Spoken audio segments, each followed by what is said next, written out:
Les Humanisations est une exposition qui présente les travaux de 3 artistes, Davo, Landouja et Ivo Ngassam, suite à un mois de résidence au centre. Et donc l'ensemble des travaux présentés, des œuvres réalisées pendant ce temps de création, gravitent autour des questions migratoires, mais plutôt d'un point de vue des causes. Donc chaque artiste a exploré, par exemple, les questions écologiques, les questions environnementales, les questions sociales, pour revenir un peu sur ce qui pouvait potentiellement motiver les gens à vivre l'exil. Alep, c'est un sujet qui m'a permis d'utiliser une technique que j'ai apprise à l'école qui est la fabrication de maquettes, adaptée à un contexte de guerre. La situation de la guerre avant et après. L'idée, c'est ça. Il y a eu un processus de construction et ce processus s'est fait en prenant l'architecture de certains bâtiments qui sont vraiment importants pour l'histoire de la ville d'Alep. Après cette phase, il y a eu une phase de destruction. L'idée, c'était d'obtenir un aspect assez proche visuellement, même si ça ne montre pas toute l'étendue du chaos qui est là-bas.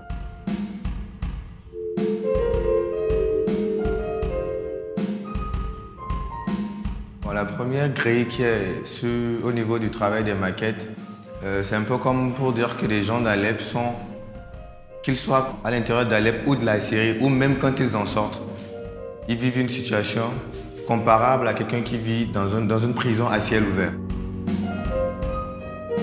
Le côté humain qu'il faut apporter à ces gens-là, c'est pas fait en fait. Il faut une transformation réelle de la société pour que des gens comme ça, même si on considère que sur leur territoire, ils sont en prison, que quand ils arrivent par exemple en Europe, qu'ils se sentent aimés.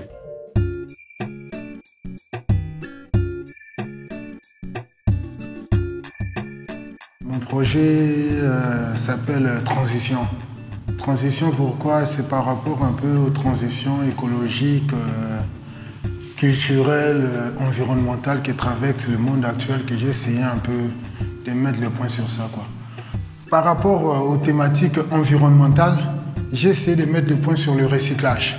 Parce que ce sont des bidons qui ne sont pas fabriqués ici, qui viennent de l'Asie, qui sont venus comme étant des bidons pour de l'huile. Et après, qui sont convertis en récipients d'eau.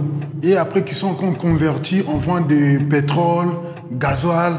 Donc le but, par rapport à mon travail de recyclage, c'est d'atteindre un peu l'objectif Afrique zéro déchet.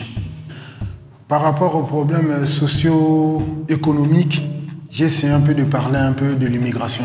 Pour moi, l'immigré, c'est comme quelqu'un qui est délaissé par la société, par le gouvernement, par les autorités. Donc c'est à base de matériaux recyclés que j'essaie un peu de faire passer le message par rapport à cette crise qui menace toute l'humanité entière. L'installation, je l'ai appelée I Have a Dream. La rencontre entre le masque Guélédé et les émigrants. Les émigrants qui veut dire moto-taximène et qui existent dans pas mal de pays en Afrique actuellement. Donc le masque Guélédé qui est un masque rituel où est sculpté des faits sociaux et qui est utilisé dans la société béninoise, nigériane ou togolaise afin de critiquer ce qui se fait dans la société. Et de l'autre côté, le Zémidjan, pour moi, est un masque Guélédé parce que ce sont des gens qui, dans la société, portent à longueur de journée des personnes sur leur moto qui leur racontent durant le parcours leur turpitude, en fait, leurs problèmes. Et après, ces personnes-là, ces Zémidjans-là, se baladent avec comme des masques Guélédé. Je n'ai pas voulu sculpter les faits sociaux qui sont généralement des faits, on va dire, tristes, ou dramatiques de la société, mais je me suis intéressé à l'univers onirique des moto-taximènes qui, dans la société, occupent une classe plutôt marginalisée. On ne s'occupe pas trop de ce qu'ils font. Donc, c'était pour parler de tout ça que moi, j'ai utilisé dans cette manière, cette technique d'expression qu'est la sculpture, afin donc de magnifier aussi la résilience qui habite ces personnes-là, qui, grâce à leurs rêves, peuvent sortir tous les jours et affronter toutes les difficultés liées à leur travail.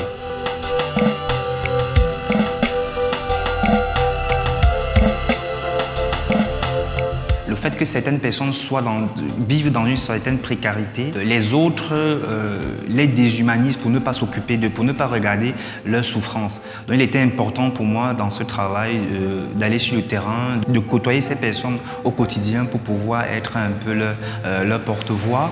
Les vidéos en fait ont été réalisées de telle manière que des fois quand on regarde les vidéos, en fait c'est ce que j'ai souhaité, c'est qu'on ait l'impression que ces émigrants-là eux-mêmes regardent leur vie.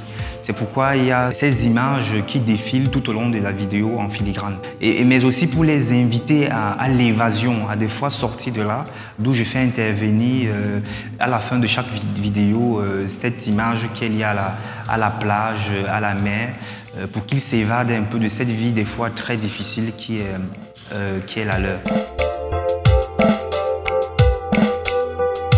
Tous les casques sont ceux des émigrants, c'est-à-dire ce ne sont pas des casques que j'ai achetés à la casse, non, ce sont des personnes avec qui j'ai travaillé. Pour moi, il était important d'avoir cet outil, ce matériel-là, parce que pour moi, même dans la matière, il peut avoir une histoire, même dans la matière, une énergie. Et je trouvais un peu déplacé d'acheter des casques neufs pour sculpter dessus, parce que je voulais que chaque casque puisse contenir ou diffuser l'énergie de son porteur ou de son propriétaire. Pour ce qui est de la sculpture, l'expérimentation que j'ai faite ici de ce médium, je crois aussi que ça a été beaucoup motivé par le fait que je suis en résidence dans un espace où l'expérimentation est de mise, c'est-à-dire on nous permet de travailler sur de nouveaux médiums. C'est très encouragé dans cet espace et je crois que c'est pourquoi j'ai pu me lâcher sans avoir peur que voilà, je vais me faire taper dessus en disant ben, écoute, qu'est-ce que tu fais Le droit à l'erreur, c'est permis ici en tout cas, c'est accepté. Je pense que c'est le mot de la fin.